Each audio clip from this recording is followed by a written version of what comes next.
Welcome to the Golden State Media Concepts Life and Happiness Podcast, the show that takes you on a journey of exploration. We'll discuss tried and true methods alongside the latest trends of how to best live your life to its fullest and happiest. From psychology to meditation, science to self-help books, the GSMC Life and Happiness Podcast will help you to discover what makes you happy and how you can live life being the best you possible.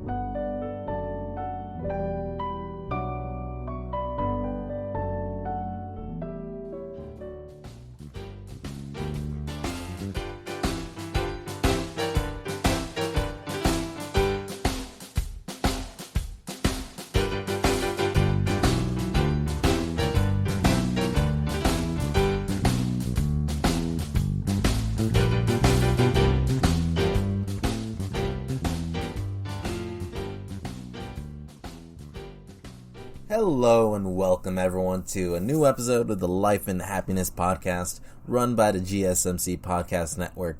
I am your host, Steven Solorzano, and let's get back into this one. So, what's the most interesting thing that's happened this week so far? A Falcon and the Winter Soldier has been out on Disney Plus for about 2 weeks now. And I did get to see it with my family so far, and I liked it. It's different than WandaVision, and it feels more kind of like a direct MCU movie, like Captain America and the Winter Soldier, but in like TV kind of form. And I do like the length of the episodes. It doesn't bother me that they're longer than there were for WandaVision. And we'll see. I'm excited because these are characters which we weren't really explored in the old MCU movies. And what one of my friends noted is that like there was a whole other Avengers team between Age of Ultron and Civil War. And we only got to saw how they worked for like all of 15 minutes in the beginning of Civil War. So it was something that, you know, you wished you kind of were able to see. But now we get to play around with these characters. So that's what we're looking forward to. So that's that. Anything else that popped in my mind about interesting things this week? I guess important stuff. There are big issues down at the border. I don't know if you guys seen Project Veritas. It's showing some of the conditions there, and it's rather interesting. What else? Places are trying to open up pretty soon in here in California. Everyone above the age of 16 will be cleared for the vaccine. So hopefully that means we can get out of lockdown sooner rather than later. There was another thing that was happening in April, which feels... and they're also releasing a lot of lockdown measures. So now bars will be open, restaurants, that kind of thing, movie theaters. So that's good. We'll see how that goes. I'm excited for all this because, well, I don't know about you, but I've missed being outside. I've missed going to see people. I've seen some in this time, but not as much as I would have liked. And there are certainly some. It's nice to be able to go out and meet people, especially if you're around my age in your 20s. So I'm looking forward to all that. Alright, so what's the theme for this episode? I kind of want to talk about sales, because that's the other type of thing that I do.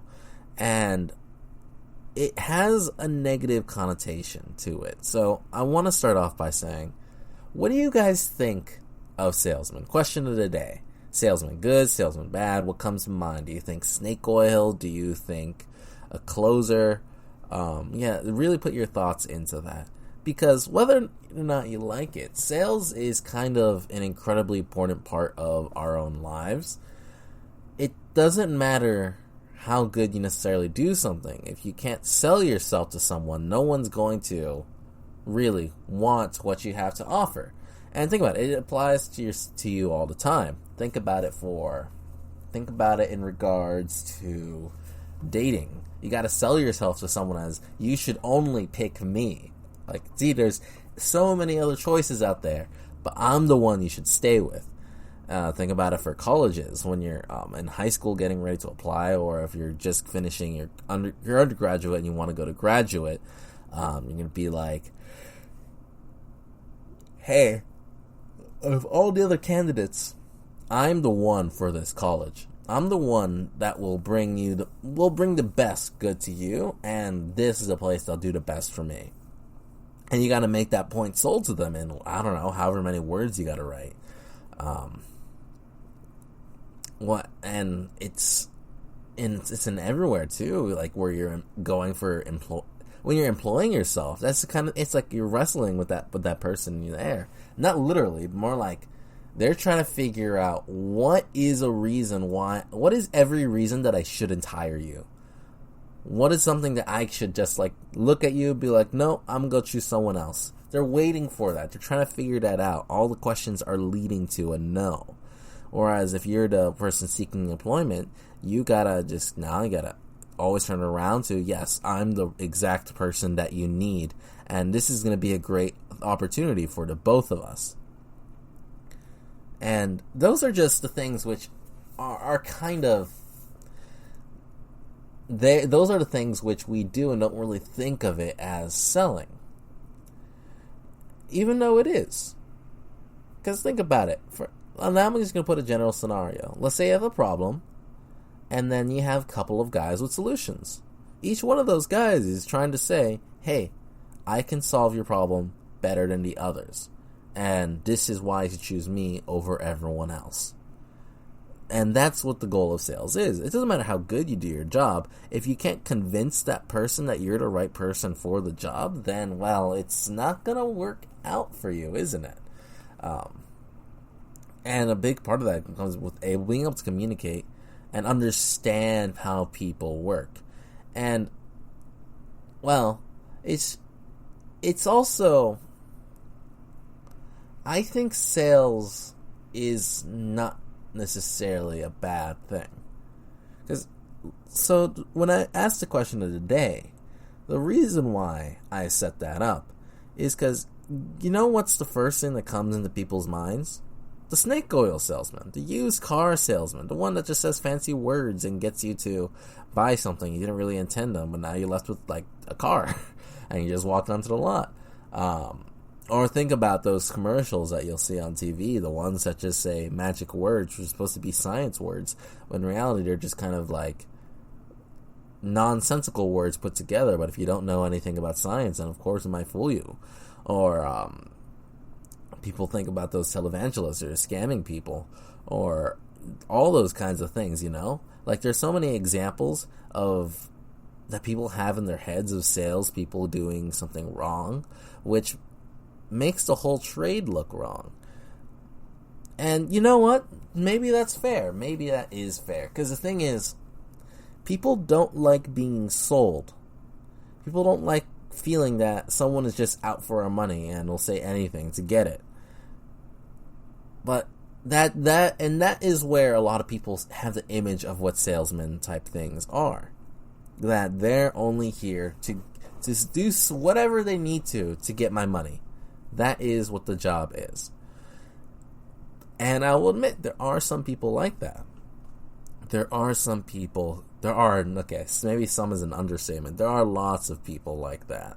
Lots of people who are like, okay, we'll do whatever it is so that we can get the sale now. And you know what? That's, well, they make every other salesperson look bad. And that's the image that the trade has, sadly. So yeah, that's the case. It's a little bit disappointing. But the reason why I don't think that's true in all cases is because I think if you really believe in what you're doing as a salesperson, if you believe in the product, then it's not a bad thing to pitch it to people. It's not a bad thing to let them know about what you do and see if there's any interest to help them out. Because the only reason why any type of product or service is popular is because it actually addresses a need people want. For example, the Marvel movies that we just talked about like 5 minutes ago. The reason why they're so popular is because people think they're good movies, and people think that it's worth their time to spend however much they need to go sit down and see the movie. It's they're buying. See, here's the difference. Sales works really well when, how would I put it? When you're the mechanic for their needs. When you're simply there with the solution and you just provide it. And someone is happy and willing to offer their own wealth in exchange for that solution to their problem. The sales goes wrong when they're like, oh, you don't have a need, but buy it anyways. And then people just like feel a little bit disgusting inside. They're like, oh, what just happened? This feels wrong. But no, when people know, like, I made this choice, there's a reason why I made this choice. I see that bill coming in, and I think, yes, this is for something important. I'm happy that I made this choice. Well, it's a good thing. You're addressing something they actually did need. And it really depends on the type of purchase that it is. Because you know what? We make lots of small purchases that they're like spur of the moment type things. Like when you're at the supermarket and you buy the gum that's in the counter. That's like, it's not going to run you by a lot. It's just a one-time little kind of a splurge. And, it makes you feel good to have it, even if you don't use the gum for like a while. I know I definitely have had that kind of thing with like Altoids. But it's more with like bigger purchases that people start to get that kind of vibe when it comes to sales. They're like, oh, I don't trust these people. I don't know if I can. So the big thing is you need that person, if you're doing sales, you need to build that aura of trust with someone. They need to be able to rely on you. They can maybe make them laugh or whatever, but they need to feel that you're a trustworthy person, that you're not going to scam them or anything. And then two is, well, there actually needs to be the need. Because, someone can trust you and think you're fine, but if they don't have a need for a service, why are they going to come to you? Why do they need to spend that money? And if you then try to get them to spend it anyways, well, then they're not going to trust you anymore. And then after the need is got to be affordability, because you know what? Someone could trust you, someone could have the need, but then, it'll cost them an arm and a leg to actually get that kind of service. So they're not going to be able to do it. Even though they may want to, even they may really want to. And then if you start to try to force them on it, then you lose the need and the trust part. You lose the trust part of it, and that's the most important thing. If you don't have to trust, no one's going to buy from you. So that's why I think it's really interesting. So if you guys should watch this person named Dan Locke on YouTube, because he highlights these differences rather well. The differences between being a closer and a salesperson.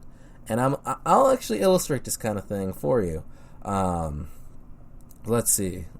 I'm going to go start off with a salesy type of, like a cheesy salesy type of a pitch. And then, like a cold call type thing. And then I'm going to go with the better way to go about and do it. Which sounds a lot more professional. You sound like the expert that people need to go to. So let's say, ring, ring.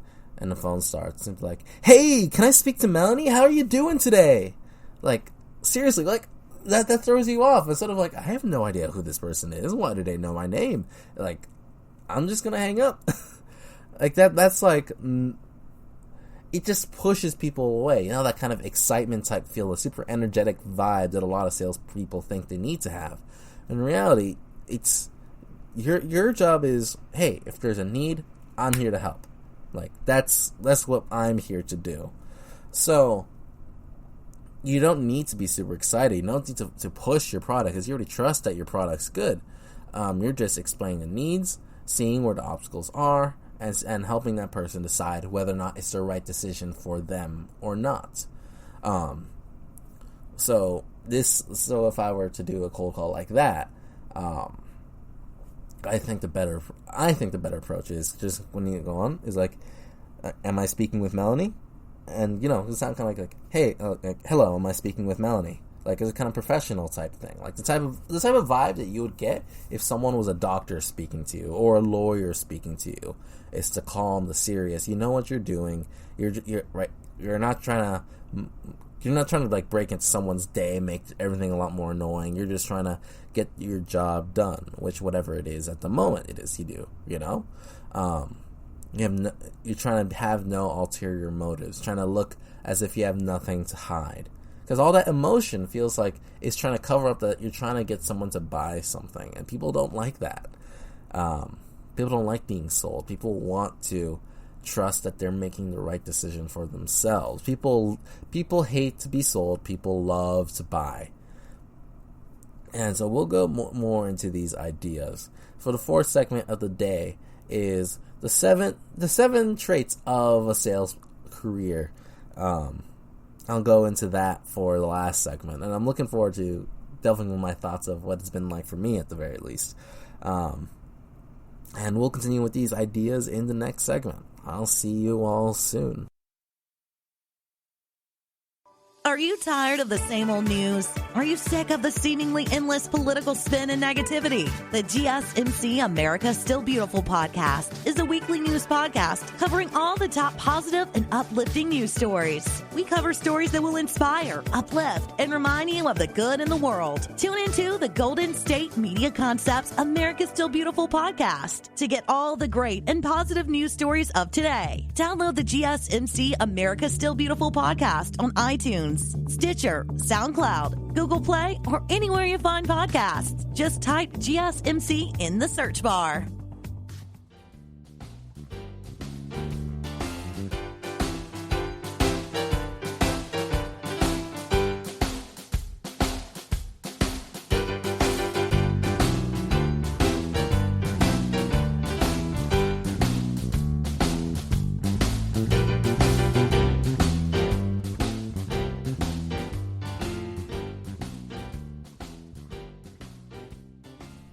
Hello and welcome back to the Life and Happiness podcast run by the GSMC Podcast Network.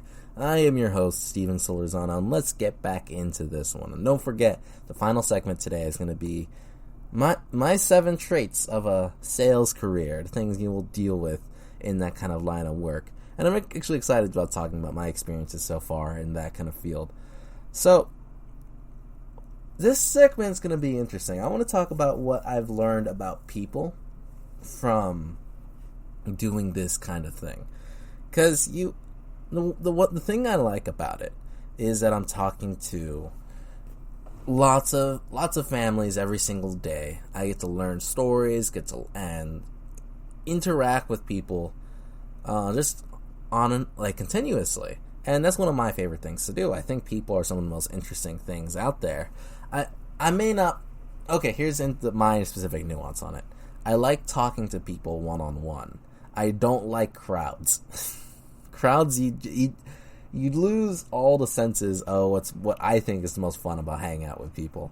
And it's just kind of emotions all at once. I don't know. I don't necessarily like that kind of thing. And it's for me, it's a little too loud.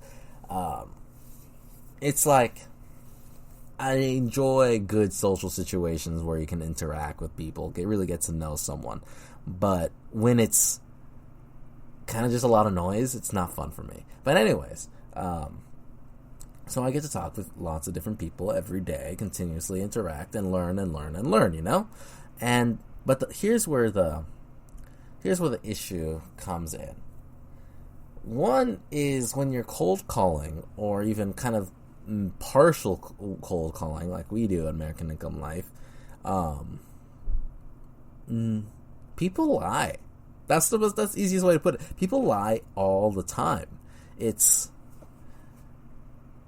like, because the thing is, you're coming in at a point, you have no idea what they're doing in a day. You have no idea if they have free time. You're just calling, and in our specific case, we're letting them know about a request that they put in. And our job is to get them on the phone and then get them on the presentation, so we can actually service them with the thing they requested, right? And the thing is, that doesn't necessarily work all the time. It's kind of, so when someone comes in, they might not remember that they did it. It's like, because people do things all the time where they're just like, okay, I did it. It was a while ago, not even like a long while ago, like a week or two ago, and then they just forget.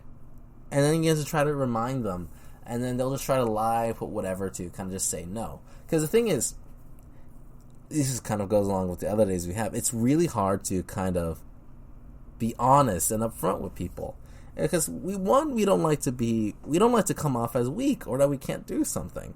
So we'll just say whatever excuse we want to kind of like say no without having to say no. And actually, I'll use a dating example. Why do you think whenever you're a guy and you get rejected, it's a lot of times you'll hear, I don't know, I'm too busy, or what was the other one that was in my mind just like a second ago? I don't know, I'm too busy, maybe, not right now, but maybe next time. It's like all these different ways that basically saying, I don't want to hurt your feelings, I don't want to make you feel bad, I don't want to come off as mean, I just don't want to go with you. But they're saying no without saying no, and the same kind of thing applies to a sales type perspective. Like there's the truth. There's a truth that we all want to get at. And then that's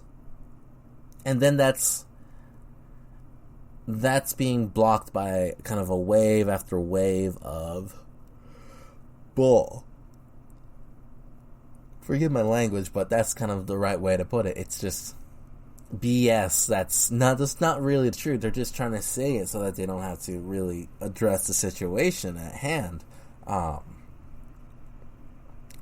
best kind of thing to do in those situations is try to be as direct as possible, which is something I do struggle with. I got to get that use in my mind, but like that's the main kind of thing. You got to be direct with people. You got to be so like. Here's an example.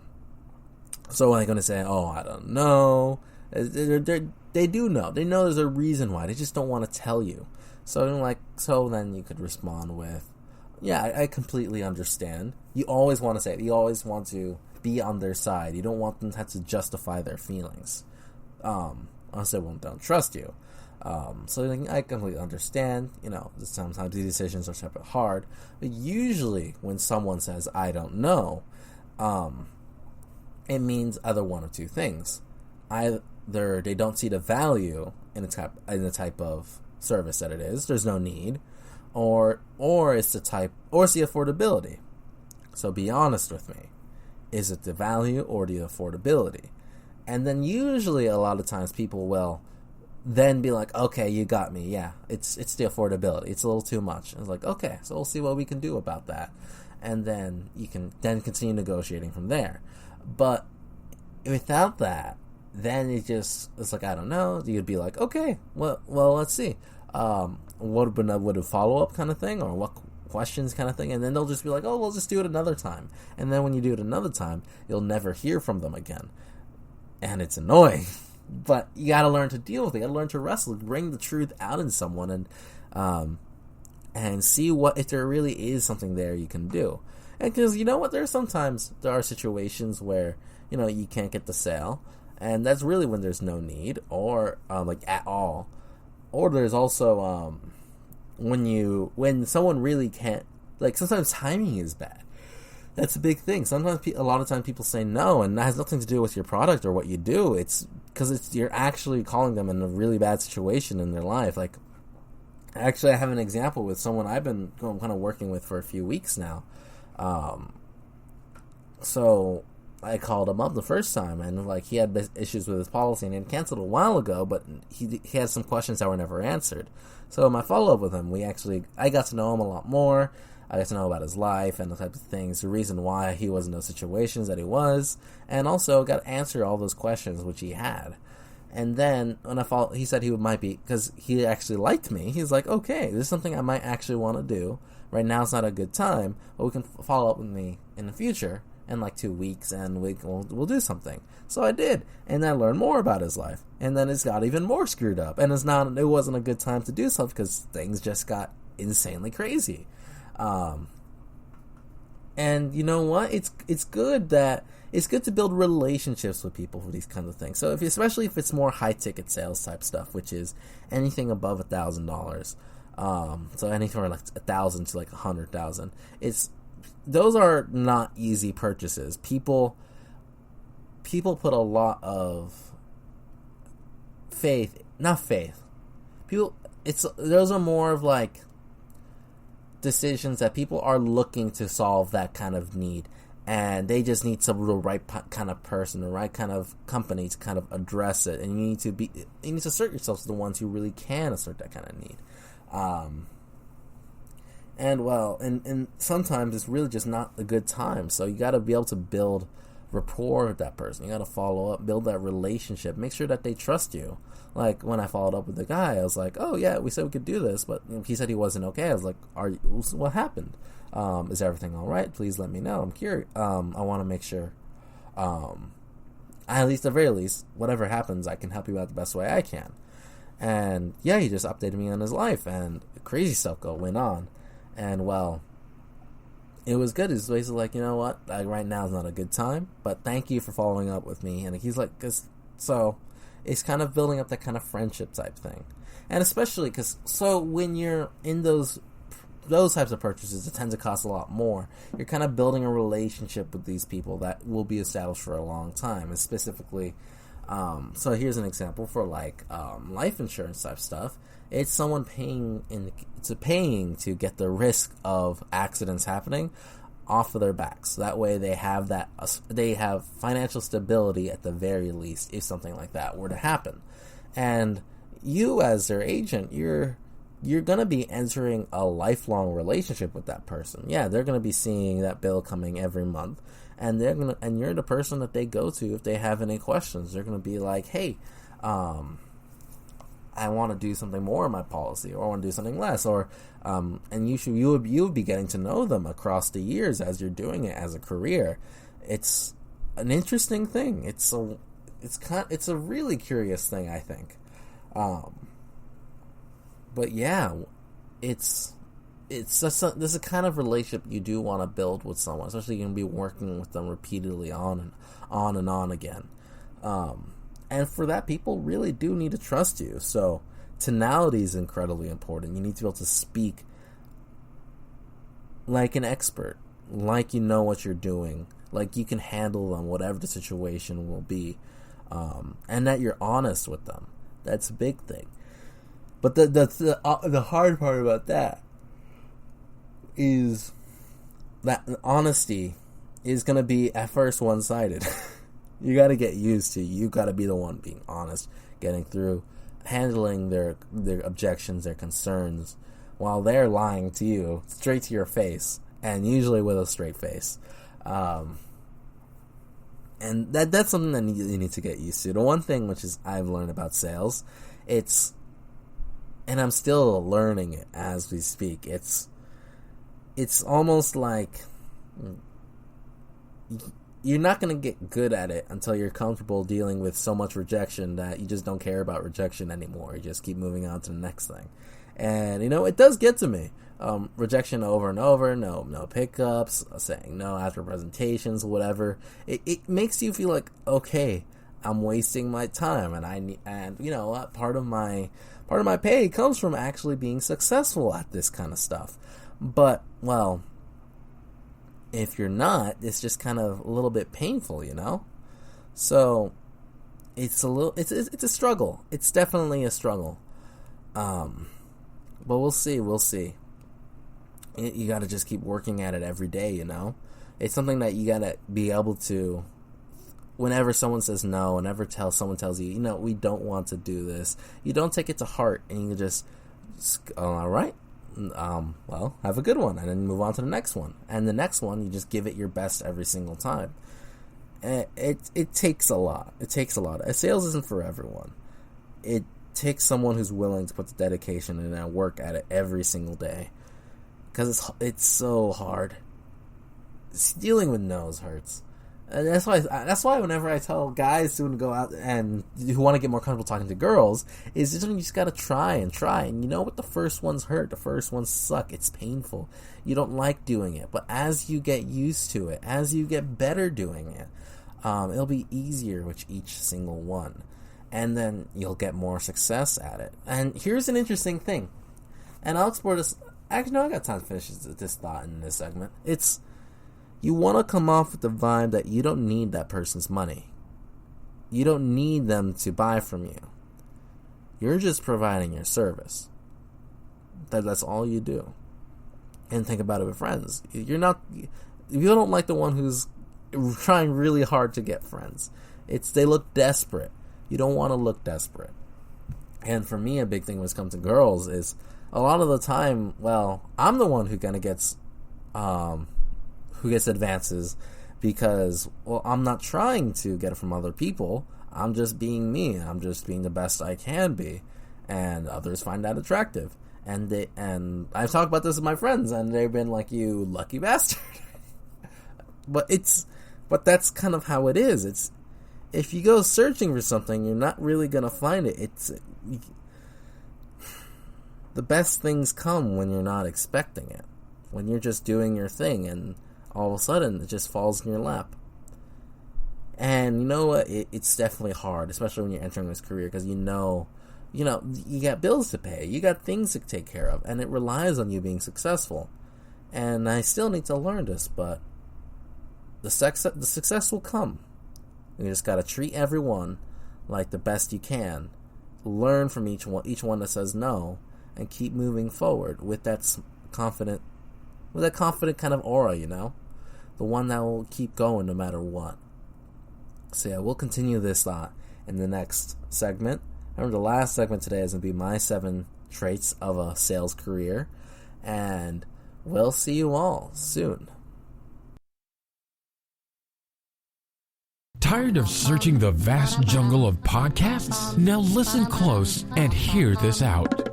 There's a podcast network that covers just about everything that you've been searching. Hey! The Golden State Media Concepts Podcast Network is here. Nothing less than a podcast bliss with endless hours of podcast coverage. From news, sports, music, fashion, cooking, entertainment, fantasy, football, and so much more. So stop lurking around and go straight out to the Golden State Media Concepts Podcast Network. Guaranteed to fill that podcast itch.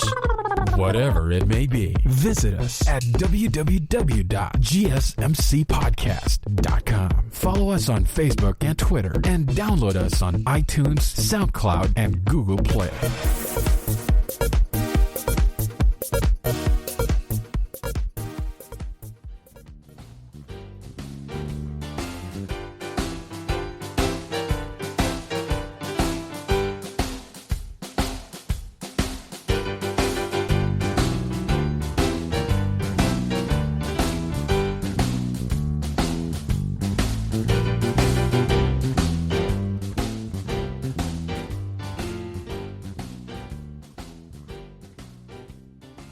Hello and welcome back, everyone, to the Life and Happiness podcast run by the GSMC Podcast Network.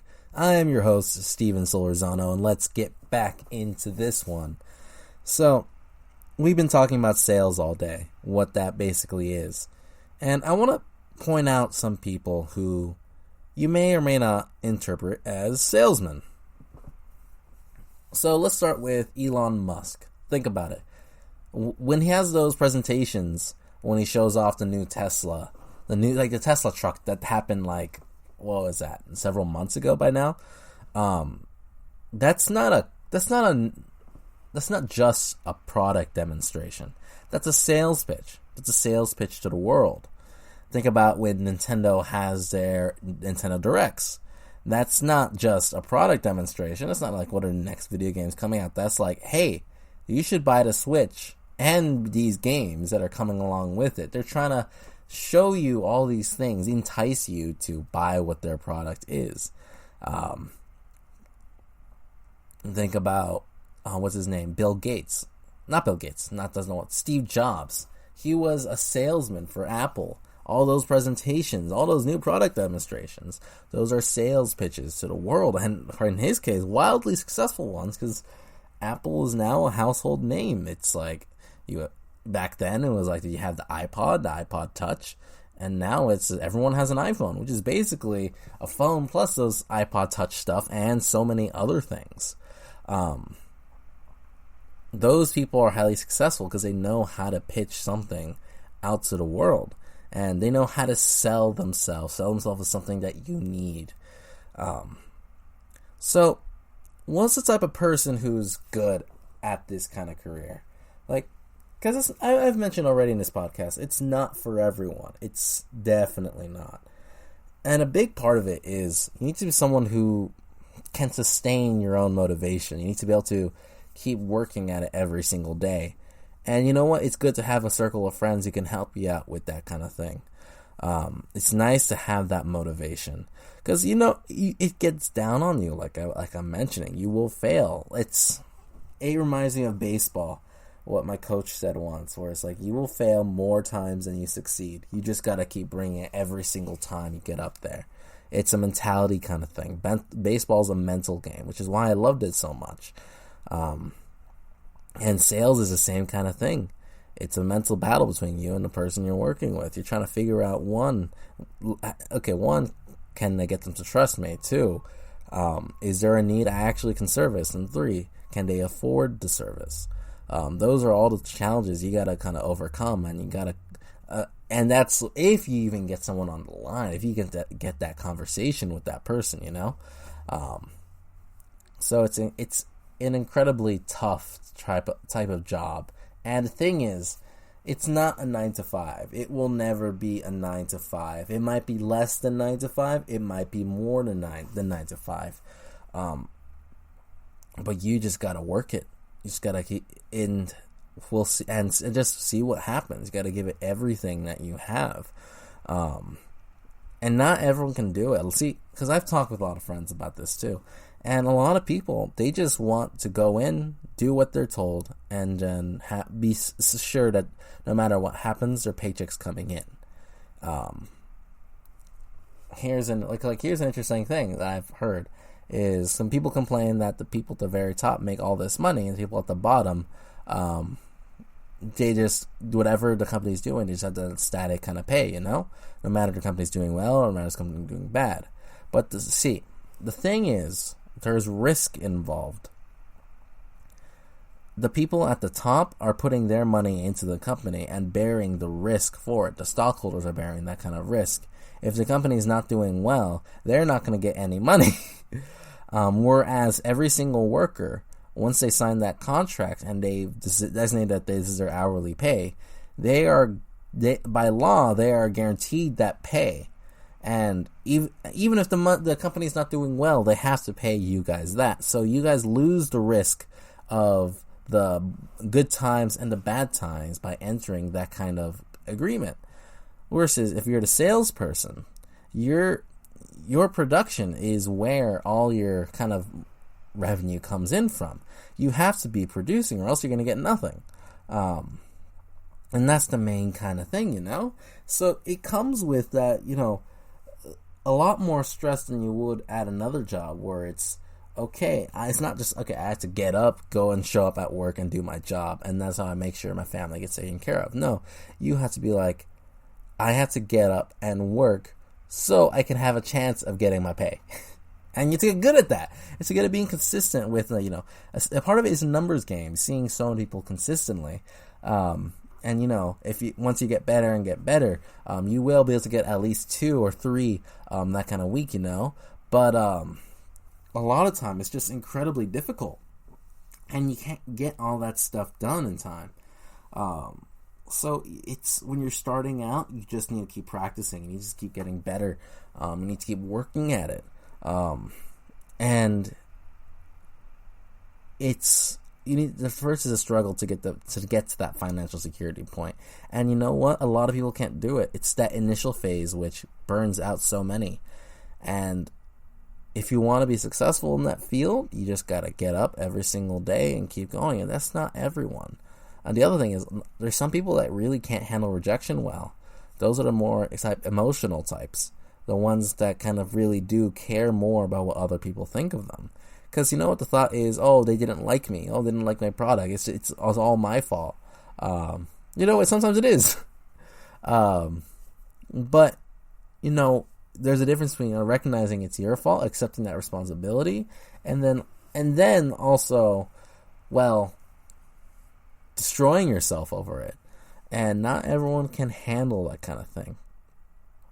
And, okay, here's another one. And I've seen, this is different. It's like, there's some salespeople that can have a routine, and some salespeople that can be successful without one. But I can rarely see the middle. It's either you have you're strict with yourself, you're disciplined, you're on this routine over and over again. And it's because of that routine you can consistently hit those high numbers and then get that kind of success, you know? But then there's also, there's also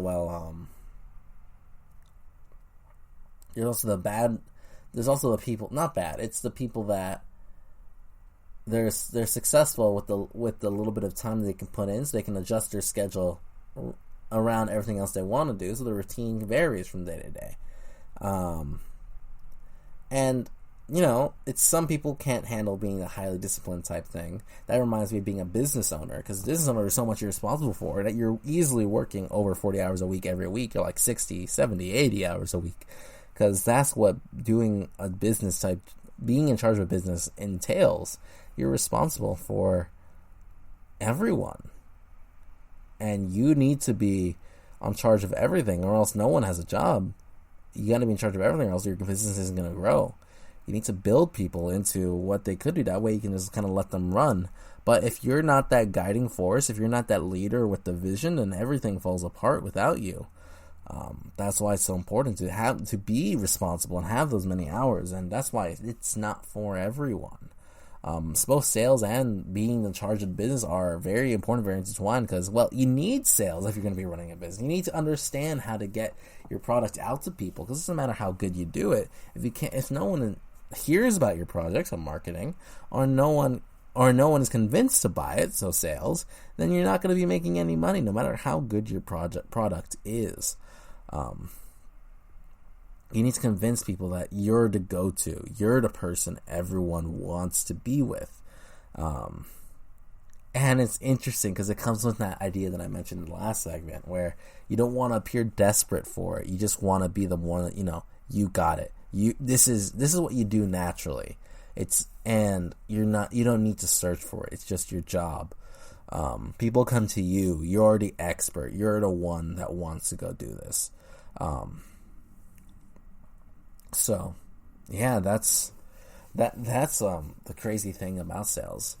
So, this is the best type of people who I think could do it is, I think, the more stoic types, the ones who can kind of take blunts, take hits from people, you know, take those blows, because there are gonna be some bad situations.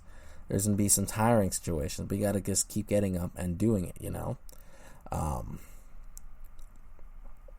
There's got to be, you can't take things to heart. That's the reason. So maybe not necessarily stoic, but, you know, you got to be able to do that. The other one is, well, let's see. You got to be kind of good at talking to people. And, you know, you can learn this, but if you're uncomfortable just talking to random people, your sales is not going to be for you. And sadly, that is the case.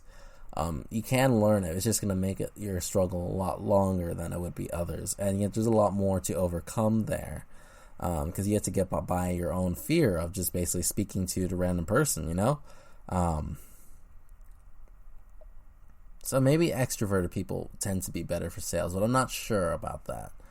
I think introverts can be good at this. Because also not all introverts are bad at social skills. They just don't like talking to... It's like for me with crowds. I don't like crowds, but I like one-on-ones. That's my kind of nuance on that.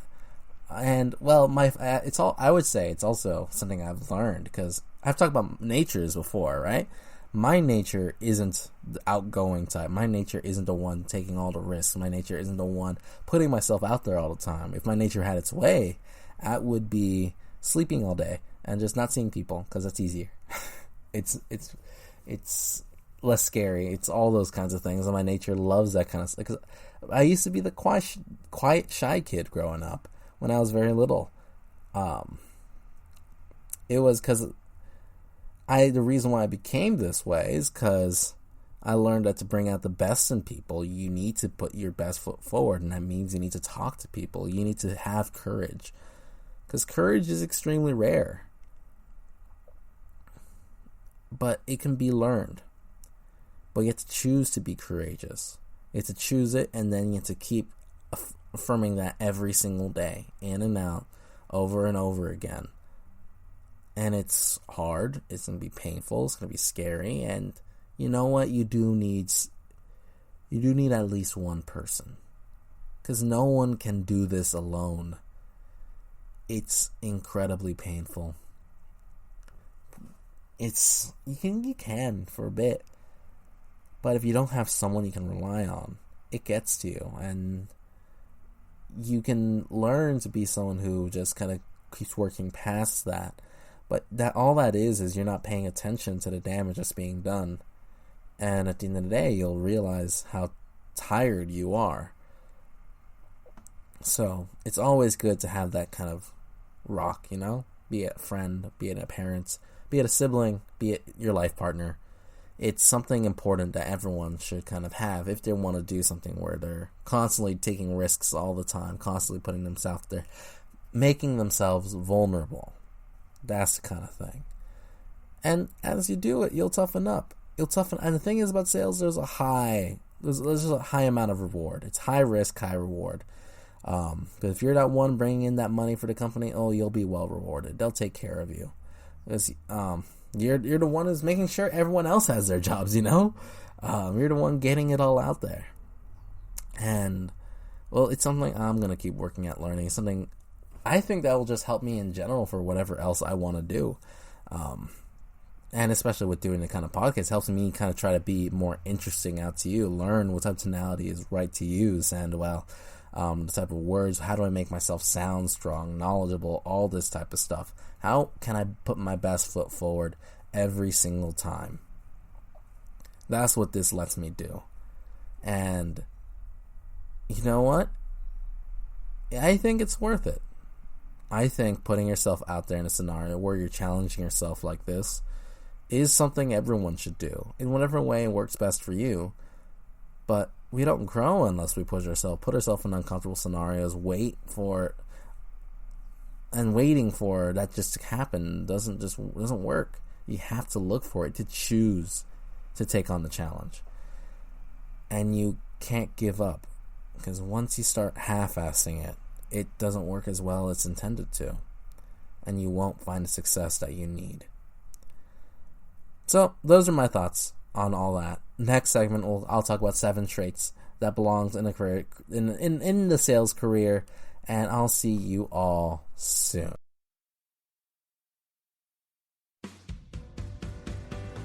The Golden State Media Concepts Travel Podcast, the show that gives you advice on everything travel. We explore places you've always wanted to go, as well as giving tips for traveling in those places. We'll give you advice on the best sites for travel tips, information, and discounts. Join us as we travel the world, explore cultures, and meet new people. The Golden State Media Concepts Travel Podcast has got you covered. Download the GSMC Travel Podcast on iTunes, Stitcher, SoundCloud, Google Play, or anywhere you find podcasts. Just type GSMC in the search bar.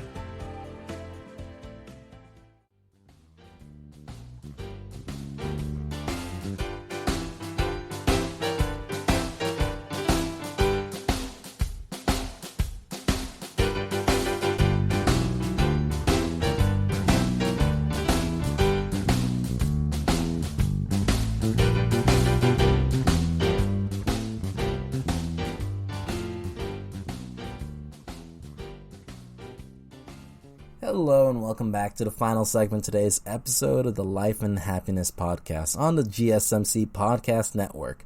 I'm your host, Steven Solorzano, and let's finish up this one out today. So, the 7 traits of a sales career. We should get started with number 1, and that is, work ethic. That's one of the most important things when it comes to wanting to do sales. If you're just going to be lazy about it, you're not going to be able to get a chance. The hardest thing is getting getting opportunities over and over again. Once you hone your craft, it just simply becomes a numbers game. Seeing enough people, because it's some people won't want it, some people will need it, and some people were waiting for you. And the only way you find that out is by talking to people. It's a mentality type of thing. It's if you keep getting bogged down with everyone that says no, you're not going to be able to be successful at it, and you're just going to stop working as hard. You got to keep getting up every day with, you don't know if it's going to succeed, but you keep trying every single time. It's difficult. It's incredibly difficult, but it's worth it. It's the goal worth striving for. And if you can handle that kind of rigor. And then number 2, once you start getting that kind of handle, once you get that numbers game, then there's high reward in it. That's the big thing when it comes to sales. So let me go give an example with high ticket closing. So I mentioned high tickets anywhere from 1,000 to like 100,000. It's a huge variety. So let's say your product is worth $50,000 and you're selling to people and you have a closing rate of 20% and you get a 10% commission off of that. So of that $50,000, you get $5,000 every time. And let's say you meet with 10 people a week, your closing rate is 20%, so you get $10,000 that week because, you close 2 out of the 10 people. So that's a high amount of reward, and it's high risk because, well, it's either that or nothing because you don't get paid on the hourly. It's commission most of the time. But yeah, that's a big kind of trade, and a lot of people, when you get into it, it feels so good. Like once you get that in the rhythm of the sale, that's the kind of thing that you're doing. It's so nice. It's you feel happy when you get it done. I think in the future I might try to learn more of this high ticket clothing type stuff because the types of deals I make are on the lower end of they're still within high ticket sales, but on the lower end. So I have to make more of them to get to what I want to do. So in the future, it might be a good move for me to move towards higher ticket closing, go into those bigger ranges and earn those 10% commission. Some places do 25% commission, and you know what? You just got to keep working hard. You got to grind, and you know what? You can do really well if you put your all into something. You have no idea how it will turn out. Number 3. So networking is a big thing. You're going to meet lots of people, and it'll create lots of different opportunities. And when you move into this kind of business world,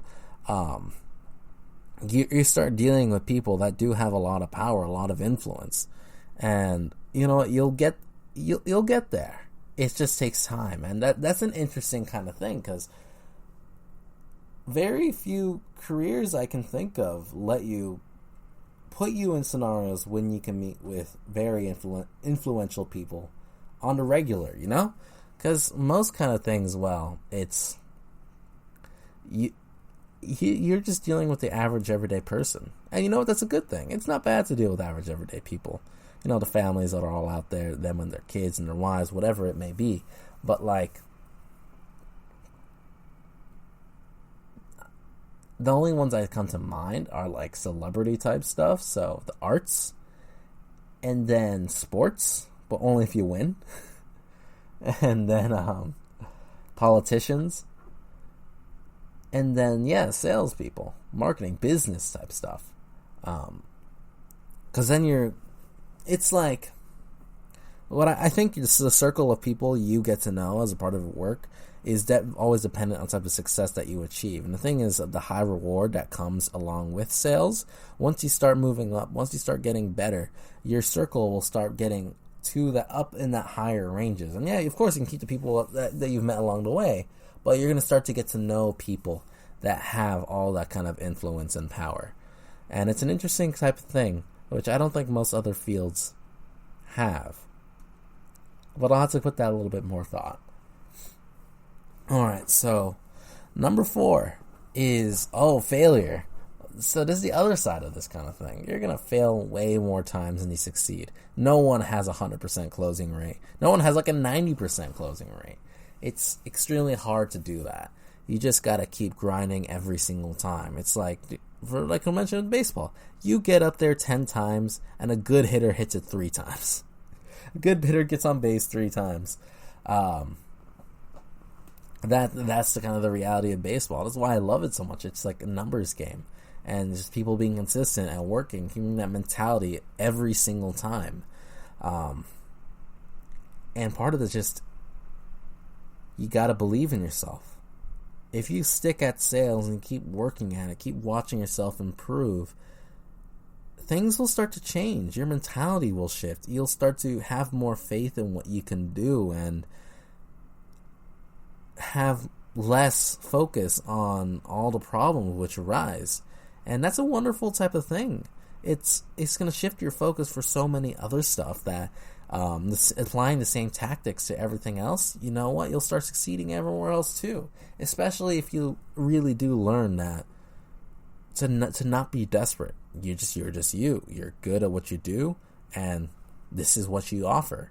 And people will come to you. People, if what you offer is actually good, people will come to you. You'll attract others, and that success will come. And it takes time to get there. I'm still struggling with it. I'm learning at it. And you know what? I'm thankful that I don't have the highest bills in the world, because what I'm doing takes care of what I need to do. But I'm working on eventually being on the top.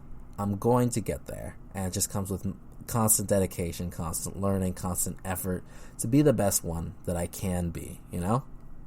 Alright, so that was number 4. Let me review. So we started with work ethic, high reward, influence, failure. Okay, it was number 4. So now we need to get on to number 5, and that's going to be the long hours. So this is the interesting type thing. If you're going to be lower level, you're not going to be in charge of others, just doing your own sales, you know what? It's probably going to be low hours for you. But once you start moving up, you got to get used to like 12-hour days. 12-hour, 10-hour, whatever it may be. I did work some stuff like that for a time. That was when I worked at LAX. It was because I was really good at what I did. I was there, I was consistent, and I can handle a lot of different things. So they kept asking me to stay later, and some days I would almost work like a shift and a half because, well, that's how long they needed me. And then I would go home. And, well, for sales, it's like that. But instead of all the work that you're doing, ensures you get pay, you have no idea if some of it's going to. And part of it is you just got to keep putting that work in so that you can ensure that you will have that revenue coming in. And it's that is a stress that I'm not sure if everyone can handle. That, like, you're putting all this work in, and you don't have a guarantee in your mind that this is gonna return as revenue for you. So it is a lot of risk there. You're putting yourself out there in dangerous situations. But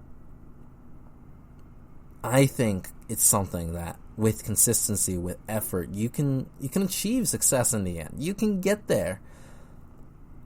And you know what? I'll be talking more about it when I get on the other side. I'm looking forward to it. I'm hoping that a year from now, things will be going swimmingly. And I'll let you all know how that's doing by then. So, right, so number 6 is, well, I think you do build a good network of friends.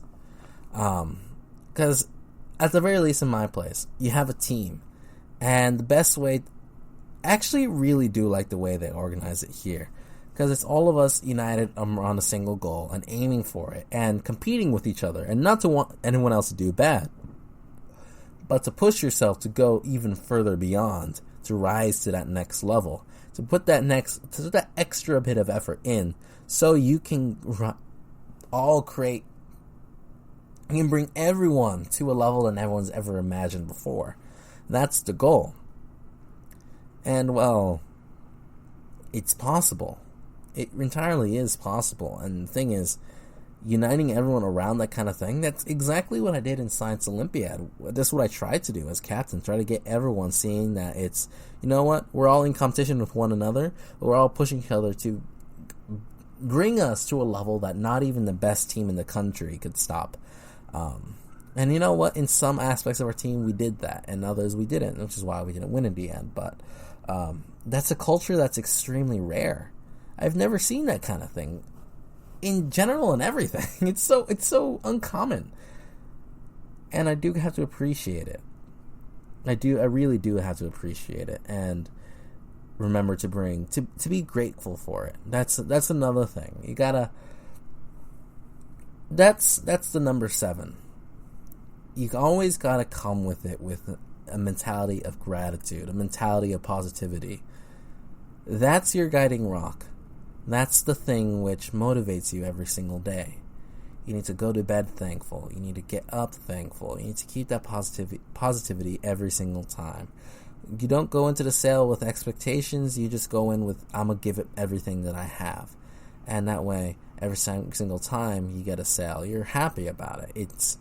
It fills you with this kind of peace of mind that, you know what, I actually can provide for my family this way. Because that's the thing we're all trying to do, right? Provide for our families.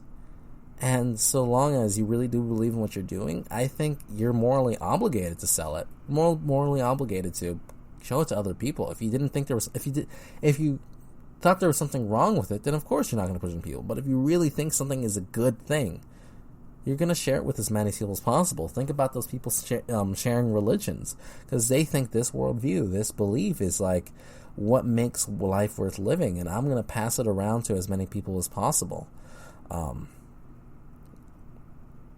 And that will make people's lives better. So sales is used all the time. Sales is used to get people to go to specific colleges. Sales is used whenever you're trying to get yourself a date, or a wife, or a husband, or whatever it may be. Sales is used when you're getting a job. Sales is used when you're making friends. Sales is used when you're trying to get into a graduate program. Sales is used everywhere. And I think it gets a much worse rap than it should. I understand why people are hesitant to go in, because there is an inherent instability in sales. But overall, I do think it's something worth kind of achieving, you know? If it's something you think you can handle, if it's something that you feel inclined to do, then I don't think it's a bad field at all to enter. What I would say is, first, when you're looking for those kinds of things, choose someone you really do believe in. That way you can honestly sell it to people. The best thing is, I think, when it comes to all this, is being honest with yourself about what you're doing. Because if you're not, then then that uncertainty is going to show when you're presenting. It's going to show when you're talking to people. And then people aren't going to trust you. People aren't going to want to buy from you. You got to be confident from the beginning that this is the right thing to do. You're simply just sharing with them and letting them make the decision of what's right for them.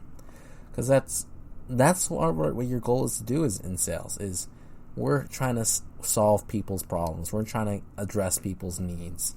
That's how anything does well in the capitalist system. Does your product actually help people? Does it give them a better service than what all the other products would do?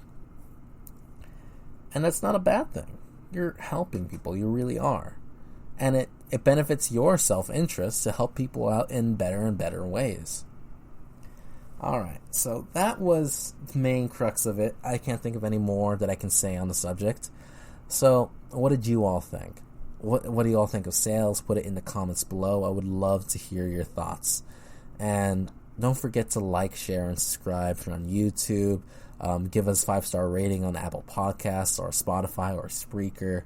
And share it with your friends, please. Get the word out. We need to, GSMC needs more viewers and all that. We would love to have all of you sharing our ideas. And hopefully, it was entertaining. All right. This is Steven, signing off.